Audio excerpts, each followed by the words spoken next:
Saludos apreciados participantes. Esta presentación versará sobre los teóricos influyentes en la educación, dando continuidad a la unidad 1. En ese sentido, tenemos a Jean Piaget con su teoría del desarrollo cognitivo. Este fue un psicólogo suizo que al realizar estudios en las distintas etapas del niño, se centró en cómo los individuos adquieren, construyen y utilizan el conocimiento a lo largo de su vida. Esta teoría es fundamental en el campo de la psicología, del desarrollo específicamente, y la educación, por supuesto, ya que proporciona un marco de referencia para entender cómo los niños piensan y aprenden en diferentes etapas de su crecimiento. Él plantea 4 etapas fundamentales: la sensomotora, la preoperacional, la de operaciones concretas y la de operaciones formales, cada una abarcando un estrato etario de la vida del niño en este caso. La etapa sensomotora, que va de los 0 a los 2 años, básicamente se manifiesta cuando los niños, los bebés propiamente, exploran el mundo a través de sus sentidos y acciones. Empiezan a percibir, a tocar, a mirar, a escuchar, y en ella aprenden que sus acciones tienen consecuencias. Tocan algo que les genera un estímulo desagradable, ya dejan de tocarlo. Escuchan algo que les agrada, buscan seguir escuchándolo. En ese propósito comienzan a desarrollar la permanencia del objeto, es decir, a tomar conciencia de que el objeto sigue estando allí aun cuando ya no esté dentro de su campo visual, que ya no esté a la vista. La etapa preoperacional va de 2 a 7 años. Básicamente en ella los niños comienzan a utilizar el lenguaje y a desarrollar pensamiento simbólico. Comienzan a desarrollar símbolos con objetos. Sin embargo, su pensamiento es egocéntrico. Esto quiere decir que tienen dificultades para ver las cosas desde la perspectiva de otros niños, de otras personas. Su mundo es lo que ellos entienden, lo que ellos comprenden y lo que ellos razonan. Difícilmente entienden razones u opiniones específicas. Es el mundo que ellos quieren, el mundo que ellos comprenden, por cuanto no se puede hablar de un desarrollo del pensamiento, digamos, operativo hacia el respeto de las opiniones de los demás. También tienden a centrarse en un solo aspecto de una situación, lo que limita su capacidad para realizar operaciones lógicas. Obviamente, derivado de lo anterior, al ver el mundo como ellos quieren verlo, se ven limitados a realizar operaciones lógicas o de razonamiento. En cuanto a la etapa de operaciones concretas, en ella los niños comienzan a pensar lógicamente sobre eventos concretos. Pueden realizar operaciones mentales y entender conceptos de conservación. Básicamente la idea de la cantidad de una sustancia no cambia a pesar de su forma. Comienzan a experimentar asociaciones de formas y símbolos con objetos del contexto. Efectivamente asociarlos con eventos que suceden concretamente en su entorno. Sin embargo, su pensamiento aún está ligado a situaciones concretas y no a conceptos abstractos. Lo que ellos comprenden es lo que ven, es lo que perciben, es lo que tocan. No entienden propiamente los conceptos abstractos. Por cuanto en la etapa de desarrollo de las operaciones formales, que surge a partir de los 11 o 12 años, los adolescentes, ya adolescentes propiamente, desarrollan la capacidad de pensar de manera abstracta y lógica. Aquí sí comienzan a entender conceptos como valores, lo comienzan a internalizar y le dan el valor que deben tener. Es difícil que a un niño de 7 años tú le expliques qué es determinado valor sin que tenga un objeto concreto, pero ya en la etapa de operaciones formales ya ellos están asociando ya están conscientes de que en el mundo no todo se puede palpar, no todo se puede percibir, sino que hay elementos abstractos que también existen y se definen. Pueden formular hipótesis, considerar posibilidades y pensar en términos de conceptos abstractos, lo que les permite resolver problemas complejos. Aquí comienzan a aparecer el uso del lenguaje algebraico para representar operaciones formales, matemáticas, numéricas, lógicas, racionales, a diferencia de las etapas anteriores. Por otro lado, tenemos a Lev Vygotsky, quien es el pionero del aprendizaje sociocultural. En este sentido, la teoría sociocultural se centra en la importancia de la interacción social y el contexto cultural en el desarrollo cognitivo de los individuos. El ser humano no solamente aprende internamente, como lo planteaba Piaget, sino que también su aprendizaje viene dado por las interacciones sociales. A diferencia de otros teóricos como Piaget, que enfatizaban el desarrollo individual, Vygotsky argumentó que el aprendizaje es un proceso social que se produce a través de la comunicación y la colaboración con otros. A través de esas interacciones sociales y de las experiencias que vivimos, también tenemos aprendizaje. Y aprendemos también a partir de las experiencias de los demás. Él plantea algo que denomina la zona de desarrollo próximo. Este es uno de los conceptos más importantes de Vygotsky. Esta zona se refiere a la distancia entre el nivel de desarrollo actual de un niño determinado por su capacidad para resolver problemas de forma independiente y el nivel de desarrollo potencial que pueden alcanzar con la ayuda de un adulto o compañeros más capaces. Es decir, yo tengo una serie de capacidades, tengo un radio de acción, pero yo a través del acompañamiento puedo desarrollar, convertir capacidades en habilidades y esas habilidades en competencias, ser totalmente competente con la guía de vida de un mediador, de una persona que acompaña durante todo el proceso hasta que yo pueda desempeñarme de manera competente. Este concepto subraya la importancia de la mediación social del aprendizaje. Aquí vuelve a aparecer la interacción social, ¿no? Por su parte, el andamiaje, que está basado en la zona de desarrollo próximo, implica proporcionar apoyo temporal a los estudiantes mientras desarrollan nuevas habilidades. A medida que el aprendiz gana competencia, el apoyo se reduce gradualmente. Lo que veníamos manifestando sobre el acompañamiento efectivo y gradual a lo largo de todo el proceso de aprendizaje. Va a haber un mayor nivel de acompañamiento cuando se empieza a formar una habilidad y una vez que se va madurando, se convierte en una competencia específica, instrumental en el contexto. Esta persona, el tutor, va a actuar de manera más contingente, lo va dejando solo al aprendiz de manera que pueda hacerlo, desarrollar el trabajo de manera autónoma. La mediación es un término que utiliza Vygotsky y bueno, ya que creía que el aprendizaje se facilita a través de las herramientas culturales como el lenguaje y otros símbolos. La mediación implica el uso de estas herramientas para ayudar a los niños a comprender y resolver problemas.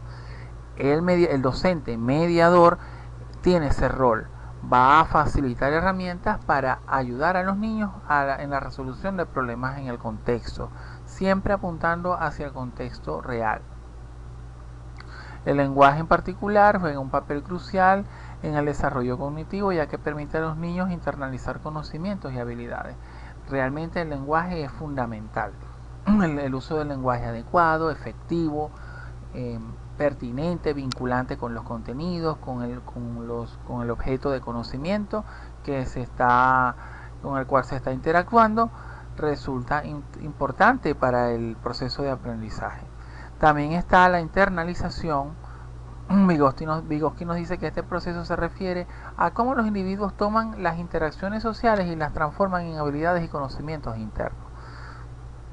Yo puedo aprender a través de los demás, a través de las experiencias de los demás, y me apropio de ese conocimiento trasladándola a mi propio contexto, A medida que los niños interactúan con su entorno social, van internalizando las normas y valores y también las habilidades que observan y experimentan. Yo puedo observar lo que hacen otros, puedo ir adquiriendo, puedo hacer mío ese conocimiento y puedo aplicarlo. Por su parte, tenemos a Jerome Bruner, promotor del aprendizaje por descubrimiento. Él propuso que el aprendizaje es un proceso activo en el que los estudiantes construyen nuevas ideas basadas en su conocimiento actual. Es decir, la gente va descubriendo su propio aprendizaje. Su teoría de aprendizaje por descubrimiento fomenta la exploración y la resolución de problemas, permitiendo a los estudiantes descubrir principios por sí mismos. Y ahí básicamente él habla de 3 tipos de representaciones. La representación en activa, que se basa en un aprendizaje a través de la acción y la manipulación física, es decir, propiamente el concreto, trabajar con el concreto. La representación icónica, que hace uso de imágenes y dibujos para representar conceptos, muy utilizado cuando nosotros presentamos alguna imagen, dibujo para ilustrar algún concepto. Y la representación simbólica, basada en la utilización de imágenes y lenguaje para el pensamiento abstracto. Adicionalmente, tenemos a Ausubel con su aprendizaje significativo.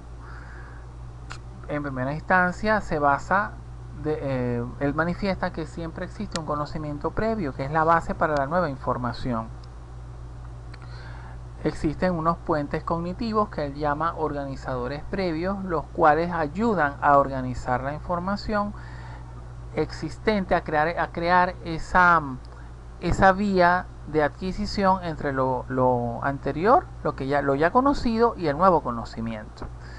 En ese sentido, él utiliza mucho la activación de esos conocimientos previos. Vemos que esto se manifiesta cuando los docentes al inicio de las clases tienden a hacer preguntas exploratorias, y entonces, estableciendo analogías, semejanzas, comparaciones, pueden introducir el nuevo conocimiento. También él manifiesta que es necesario el uso de material significativo que sea relevante y organizado, pertinente y vinculante con el contenido tratado, el objeto de conocimiento. Entonces, ya teniendo conocimientos previos, que es un piso, con una serie de recursos que permitan organizar y crear puentes cognitivos entre el conocimiento anterior y el nuevo conocimiento, más el material adecuado, uso de estímulos impactantes, uso de algún tipo de recurso que llame la atención, que capte la atención para que el estudiante se sienta motivado, ya tenemos un camino andado para lograr un aprendizaje significativo que surge una vez que el nuevo conocimiento se ha integrado al conocimiento previo de manera consolidada. Ausubel desarrolló esta teoría del aprendizaje significativo, que enfatiza la importancia de relacionar nuevos conocimientos con conocimientos ya existentes. Acá él siempre mantuvo que todo conocimiento nuevo requiere de un conocimiento preexistente para crear ese puente cognitivo. ¿Ok? Y esto forma parte de la estructura cognitiva del estudiante. Esta teoría es una de las más connotadas, ya que es fundamental que el docente, al momento de planificar estrategias para el aprendizaje, tenga en cuenta en el momento inicial la exploración y activación de los conocimientos previos a través de los estímulos necesarios para que el proceso, tanto en el aula como fuera de ella, tenga un resultado adecuado y un aprendizaje que sea ciertamente significativo. Precisamente, esta teoría se centra en cómo los estudiantes pueden integrar nueva información en conocimientos previos o con conocimientos previos, de manera que el aprendizaje sea profundo y duradero. Un viejo dicho dice que lo que bien se aprende nunca se olvida, aunque se tienda a desusar por un tiempo prolongado. Y yo pienso que uno de los ejemplos más interesantes pueden ser cuando nosotros nos enseñan a rezar. Normalmente nos aprendemos las oraciones memorísticamente, pero cuando hacemos cuando aprendemos a, a internalizar el mensaje de esas oraciones, aun cuando pase un tiempo sin utilizarla, de repente es posible que las recordemos. Ausubel argumenta que el aprendizaje es más efectivo cuando los nuevos conceptos se relacionan de manera significativa con lo que el estudiante ya sabe. Y aquí entran mucho las analogías. De repente yo estoy dando una clase sobre el computador y yo establezco una analogía entre el computador y una orquesta. Entonces, bueno, uno dice, perfecto, el director de orquesta es el procesador y el sistema operativo es de repente la partitura, en fin, ¿no? O sea, ya ese tipo de analogías, de puentes, van haciendo significativo el aprendizaje y el participante lo recuerda con más facilidad. La asimilación es un proceso fundamental y en este tipo de aprendizaje. Ausubel sostiene que el aprendizaje ocurre cuando la nueva información se integra con la estructura cognitiva existente del aprendiz, se adosa. Hay algunos que lo representan como un rompecabezas con piezas faltantes y las piezas faltantes se van a ir adosando conforme se acomoden al conocimiento previo, ¿no? La estructura cognitiva se refiere al conjunto de conocimientos, conceptos y relaciones que un individuo ya posee. Ya nosotros tenemos un bagaje, ya nosotros tenemos una maleta de conocimientos. Ahora, ¿cómo integramos eso con lo nuevo y cómo la estructuramos?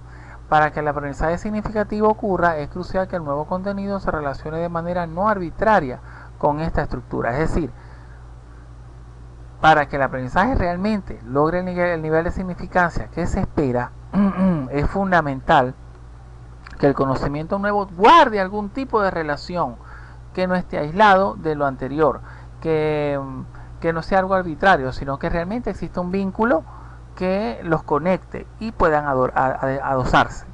Esto implica que el contenido debe ser relevante y tener sentido para el aprendiz. Entonces, él establece una diferencia entre el aprendizaje significativo y el aprendizaje mecánico. Ausubel distingue entre estos dos tipos de aprendizaje. El mecánico se refiere a la memorización sin comprensión. Muchos de nosotros quizá aprendimos las tablas de multiplicar a través de la memorización y nos dicen mecánicamente 7 por 8 y uno da 56. Lo respondes, ¿no? Entonces, sin pensarlo mucho, pero a ver, sabemos efectivamente lo que significa ese 7 por 8, o sea, 7 veces 8, ¿no? Sumar 7 veces 8 u 8 veces 7, ¿no? Es una suma abreviada, la multiplicación como suma abreviada. Entonces, eso en el aprendizaje mecánico no tiene cabida, simplemente es aprender de manera secuencial, de manera sistemática y sin ningún tipo de comprensión algún contenido. Lo utilizamos mucho en las distintas etapas de aprendizaje, incluso en la universidad. Cuando aprendemos un nuevo idioma, de repente tenemos que aprendernos los verbos de memoria, ¿no? Los tiempos verbales. Nos dicen, ahí tienen las tablas de verbos, de los verbos en infinitivo, en presente simple, presente continuo y presente perfecto y pasado. Y tenemos que aprendernos la lista.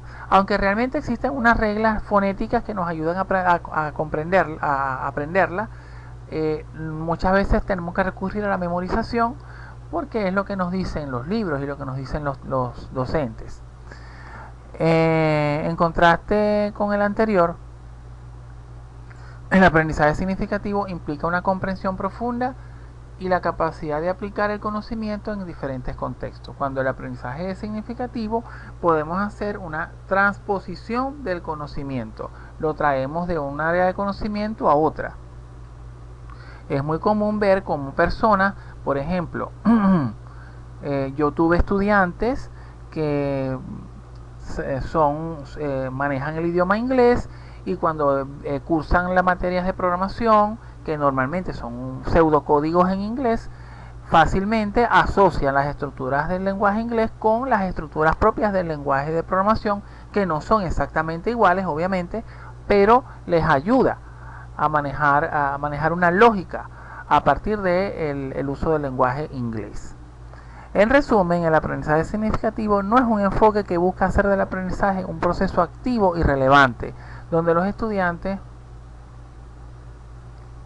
es un enfoque que busca hacer del aprendizaje un proceso activo y relevante.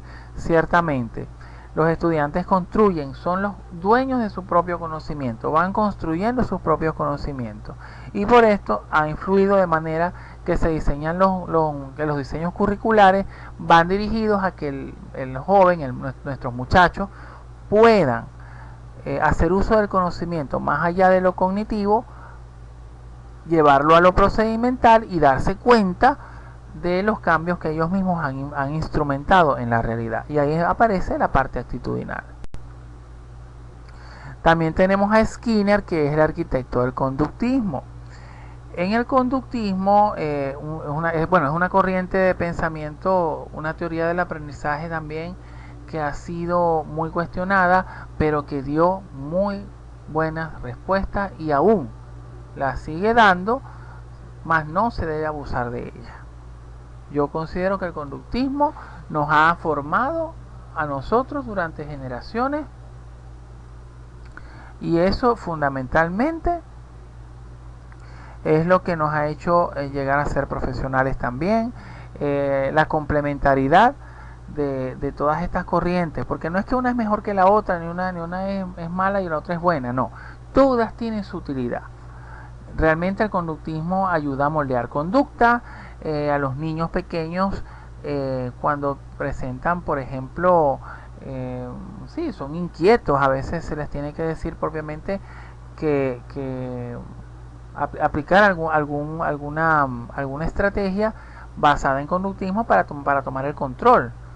No es lo mismo controlar a un niño pequeño que a 30 niños pequeños, ¿no? Entonces hay que recurrir al conductismo para moldear conducta y ayudarnos a nosotros como docentes también, porque verdaderamente no podemos perder el control del ambiente áulico. El condicionamiento operante, Skinner propone que este tipo de condiciones de comportamiento, el comportamiento es modelado por sus consecuencias. Es decir, esto se traduce en que el uso de refuerzos positivos para fomentar comportamiento y aprendizaje específico es fundamental. El famoso, yo no lo llamo premio castigo, sino realmente reforzamientos positivos y reforzamientos negativos, que el reforzamiento negativo no es necesariamente un castigo. Tú lograste esto, te refuerzo, te premio, perfecto, lo hiciste muy bien, te felicito, sigue adelante. Pero el reforzamiento negativo no va al castigo, ¿ok?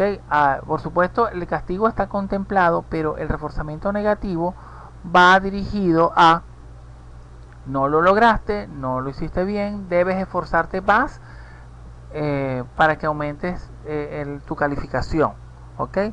Es un reforzamiento que evidentemente busca que el estudiante tome conciencia de lo que no ha logrado y él pueda superarse, pero a través de un reforzamiento que lo ayude realmente. La instrucción programada, esto es otro de los aportes de Skinner, quien desarrolló máquinas de enseñanza y materiales de instrucción programada que presentaban información en pequeños pasos, permitiendo a los estudiantes avanzar a su propio ritmo y recibir retroalimentación inmediata. Él básicamente sistematizó los aprendizajes. Él fue uno de los que dijo: acá, señores, tenemos un contenido, tenemos que organizarlo de manera que nuestros estudiantes vayan de manera secuencial asimilándolo. Y aquí está. Por supuesto, él sentó las bases también de lo que es el aprendizaje asistido por algún recurso o dispositivo. Y sí es cierto, fíjense que cuando les hablo de la sistematización de contenido, los software educativos que están insertos en los computadores tienen una sistematización. Yo no puedo, por ejemplo, enseñar a un estudiante a aplicar radicación en matemática sin que él sepa por lo menos las operaciones básicas. ¿Ve? La radicación es un proceso mucho más complejo. De hecho, yo no puedo enseñarle radicación sin introducirle primero el término de potenciación. ¿Ve? Y si yo no puedo introducir potenciación sin haber introducido la multiplicación. Y así vamos, ¿no? Entonces, estas ideas fueron más bases para el desarrollo de software educativo y sistemas de aprendizaje adaptativo. Efectivamente, yo particularmente respeto mucho a todos los autores, a todos los teóricos, y Skinner creo que fue el artífice de muchos sistemas educativos en el mundo. A veces, pienso que fue algo voluntario y algo involuntario también, porque muchos países del mundo aún se basan en el aprendizaje conductista para la transmisión de conocimiento, y por supuesto eso se complementa con otros paradigmas de aprendizaje que van hacia el contexto, pero creo que el conductismo realmente no debemos satanizarlo, no debemos enseguida cuando nos dicen no, conductista, entonces enseguida lo tachamos. No, el conductismo ha dado respuesta, el conductismo ha permitido a formar gente competente y que da respuesta a los problemas del mundo. O sea, no satanicemos al conductismo. Aunque es muy controvertido, el enfoque conductista de Skinner ha tenido un impacto duradero en la educación, especialmente en las áreas como la gestión de aulas y diseños de programas de aprendizaje estructurados por la sistematización, justamente. Aquí nosotros tenemos uno un poco más de acá, más contemporáneo, ¿no? Que es Gardner, el autor de las llamadas inteligencias múltiples. La acumulación de conocimiento no implica que una persona es inteligente. Él manifiesta que hay 8 tipos de inteligencia.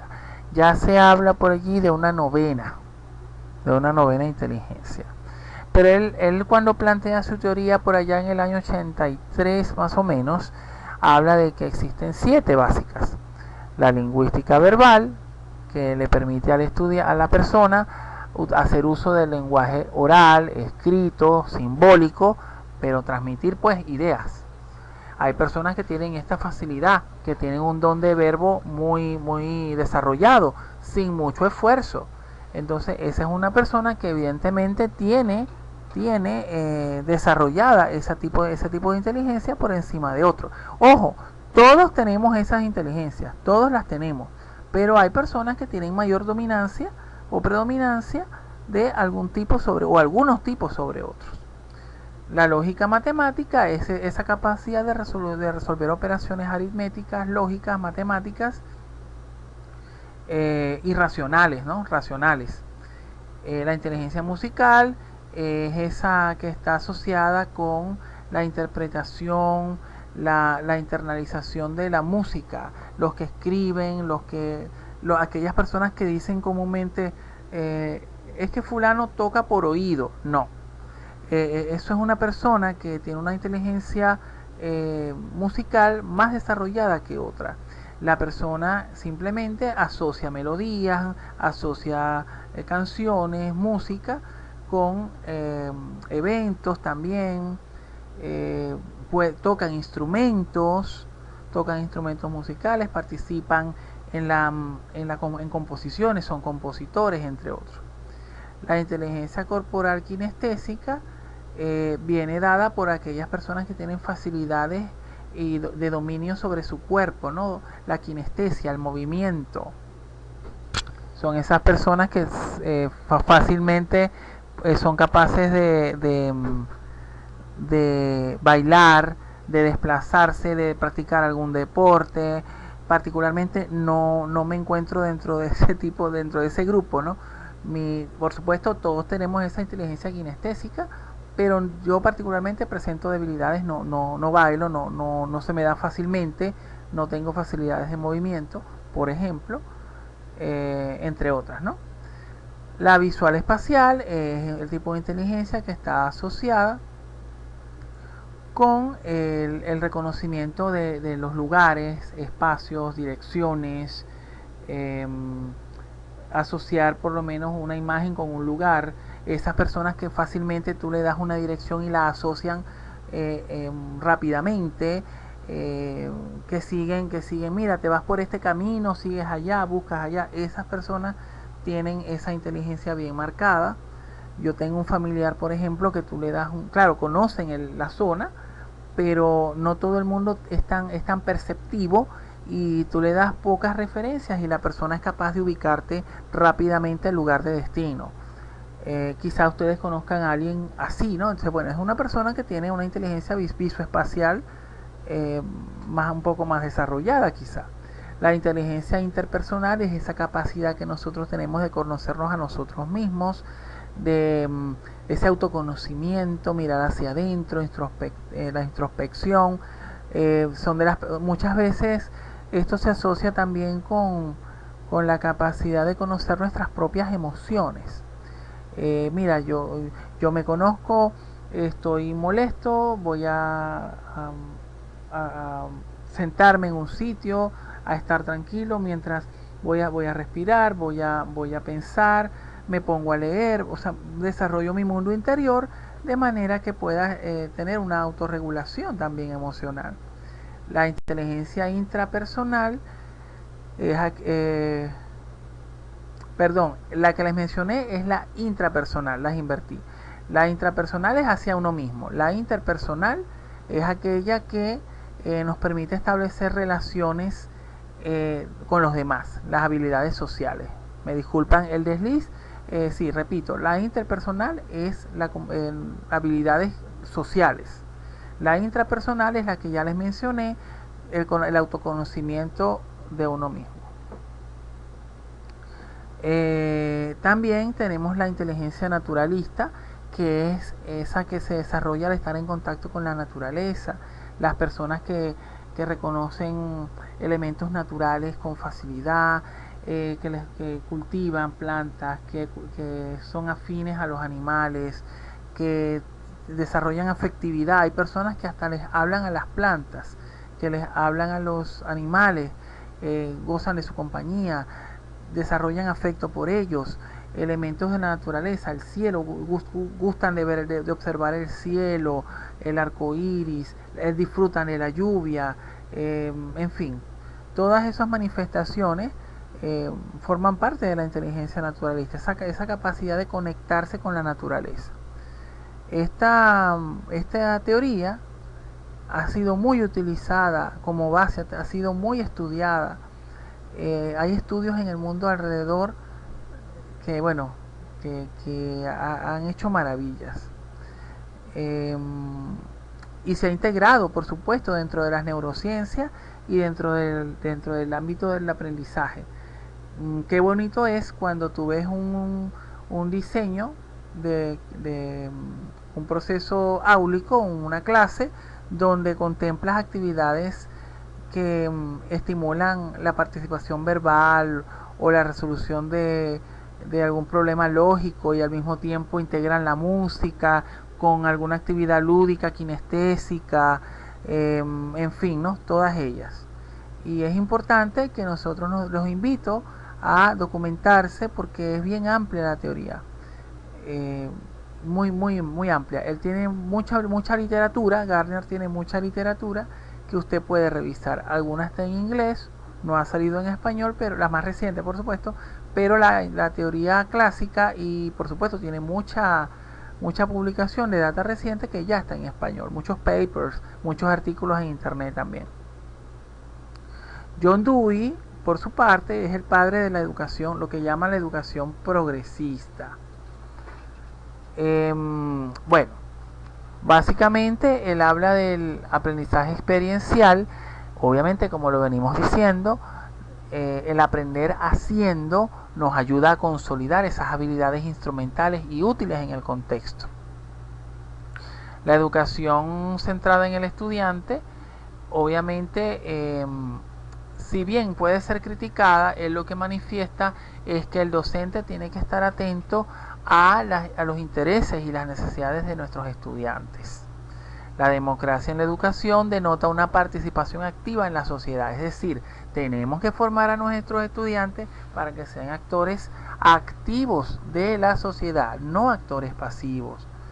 Y el pensamiento reflexivo va hacia el análisis crítico, que nosotros hagamos pensar a nuestros muchachos sobre los fenómenos que están sucediendo y las causas de ellos, que hagamos investigaciones que busquen explicar esos fenómenos que ocurren en el mundo y hacia dónde vamos, ¿no? Porque nuestras acciones actuales van a definir nuestro futuro.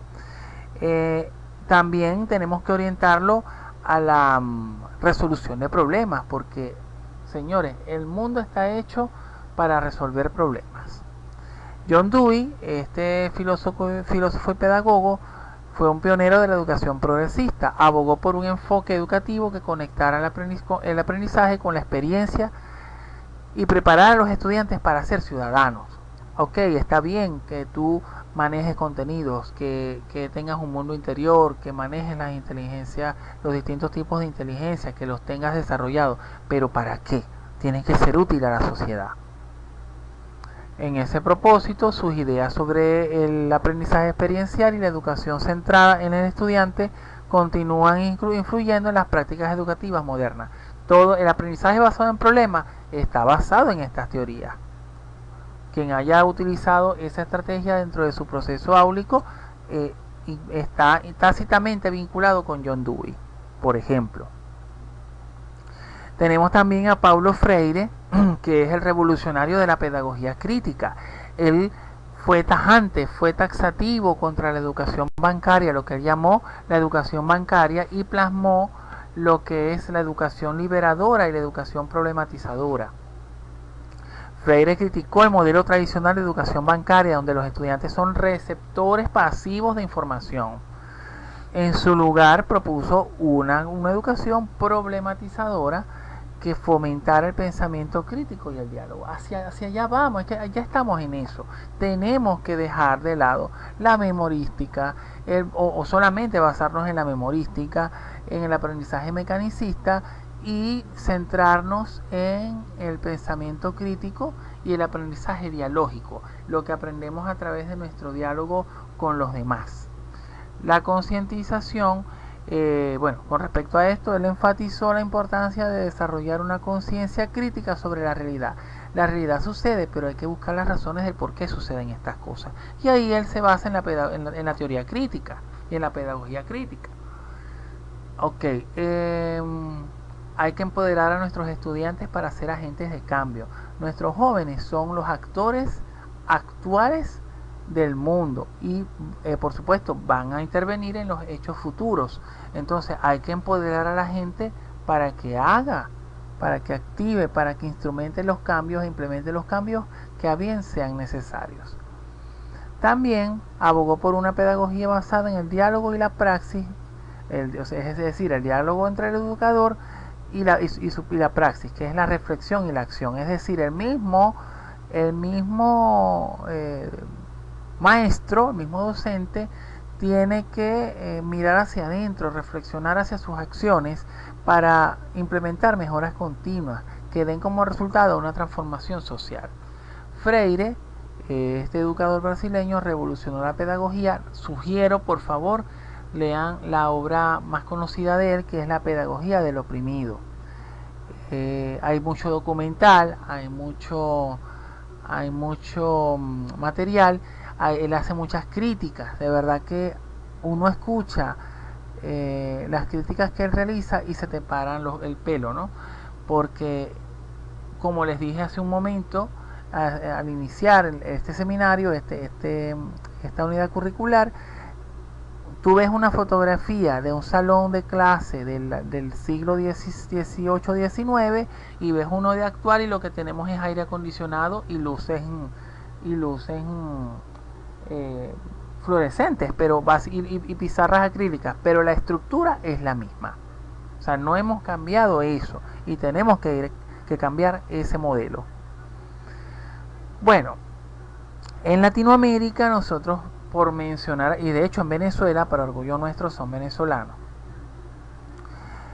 tenemos a nuestro muy estimado y apreciado por la historia, el maestro Simón Rodríguez, quien fue maestro de Bolívar, como bien sabemos, y pionero de la educación popular en América Latina. Él abogó por una educación universal, práctica y orientada a la formación de los ciudadanos para las nuevas repúblicas. Él tenía el lema famoso: o inventamos o erramos. Este refleja su visión de la educación adaptada a las realidades latinoamericanas. Él es el padre, y puede ser refutada esta afirmación que les voy a decir, pero él es, él es considerado por muchos el padre de la educación para el trabajo.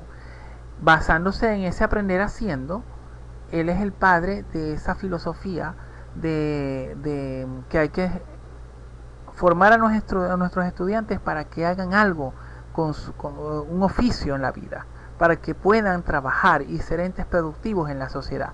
Este fue uno de los enormes legados que nos dejó Simón Rodríguez. Yo, cuando estudié primaria y secundaria, mis padres, mis tíos, cursamos una unidad curricular llamada Educación para el Trabajo. Tal vez algunos de ustedes también están cursaron dentro de esa estructura curricular. Ahorita eso ha migrado un poco, ya tiene otras denominaciones, pero la filosofía es esa, que el joven aprenda a tener un oficio práctico, útil en la sociedad, porque va orientado a resolver necesidades y problemas. También tenemos a nuestro muy apreciado maestro Luis Beltrán Prieto Figueroa, quien nos dejó como legado el Estado Docente, el libro que todo docente debe leer. Ahí él plasma como el Estado es el gestor de lo que es el aparato educativo, y cómo el Estado ejerce el poder sobre la educación. ¿Qué modelo educativo va a imperar? El que el Estado, el que sea útil para el Estado. Quien tenga la oportunidad, creo que va a haber una materia por aquí donde ustedes lo van a tener que leer. Lea el Estado Docente, descárguelo y téngalo a la mano, porque lo utilizará en algún momento. Luis Beltrán Prieto Figueroa, de verdad que fue un educador, el padre del INSE, del Instituto Nacional de Cooperación Educativa, para enseñar oficios. ¿Okay? El INSE, ahorita es INSES, le agregaron la S de socialista, pero la filosofía del INSE es esa justamente, que el individuo pueda desempeñarse en oficios útiles, que vayan orientados hacia la solución de problemas.